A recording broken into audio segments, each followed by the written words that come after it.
I always thought that stories like mine were pure fiction, until I experienced it myself.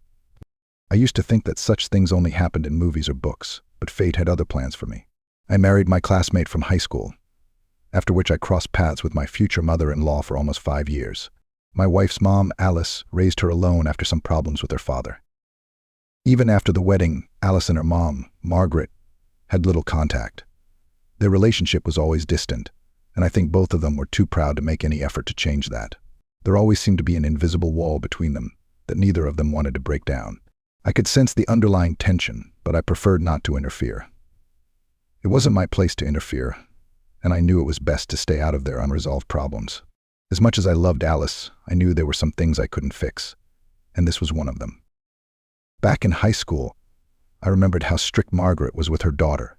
She always made sure that Alice was disciplined, and it was clear that Margaret had high expectations for her. There was no room for error in Margaret's world. Time passed, but she remained the same, unyielding and demanding. She held herself with an authority that was almost impossible to question. Margaret had a look in her eyes that could make anyone feel small, as if she saw through your every flaw. We rarely spoke to each other, which was understandable given her personality. By nature, I am a calm and obedient person. It was always easier for me to agree and do something than to get into arguments or confrontations. I never wanted to create unnecessary tension. My priority was Alice, and I just wanted to keep the peace. For 4 years, Alice and I lived together, never having saved enough money for our own place. We rented an apartment from someone we knew at a reasonable price, and it suited us just fine. We were comfortable and life was relatively simple. We didn't need much, we had each other, and that was enough. However, over time, these acquaintances decided to move to another country and sell all their possessions. Because of this, Alice and I decided to move in with her mother for the first time. I knew it wasn't the best idea, but I was spurred on by the desire to find a new place to live and get back to my own space as soon as possible. I didn't want to interfere in Margaret's life any more than necessary, and I knew Alice felt the same way. My mother-in-law treated me well, which put me somewhat at ease, although I could feel the tension in the air. Margaret was a lawyer by profession. Her ability to stand up for herself and get her own way allowed her to achieve impressive results. She was an incredibly strong-willed woman, but even at her age she remained fit and elegant. She held herself with a confidence that was almost intimidating. There was something about her presence that made it impossible to relax around her. Despite this, she never tried to find a man, claiming she didn't want to pursue it. To her, men were disposable. A rather harsh opinion, but there seemed to be few who could live up to her high standards. She was fierce and independent, and I think this put off anyone who might be interested in her. She had a way of shutting people out, erecting barriers that were almost impossible to break through. It was like she'd built herself a fortress, and she wouldn't let anyone inside. Maybe it was for the best, at least in Alice's opinion.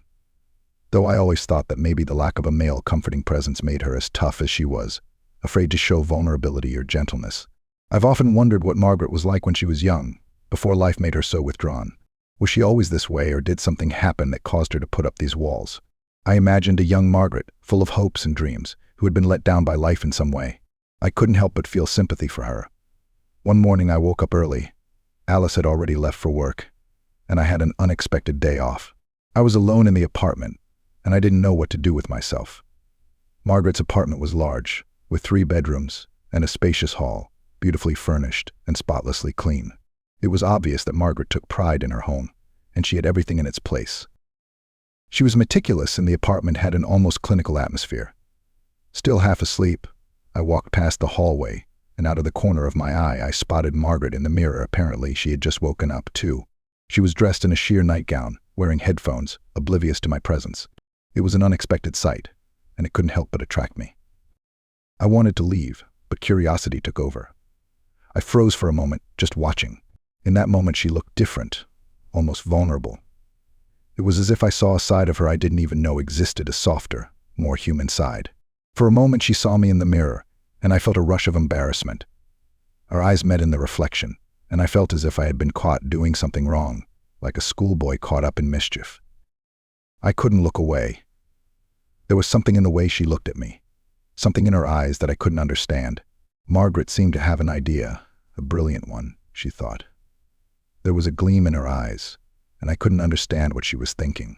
I could feel my heart pounding, the tension building between us. I knew that what was about to happen would change everything. And here I was, lying on the couch with my mother-in-law. She was simply captivating, more alluring than anything I could have ever imagined. She seemed to be in complete control, and I felt powerless before her charms. A storm of emotions swept through me as she seemed to fulfill all of my fantasies that I had nurtured for years, fantasies that I had never imagined coming true.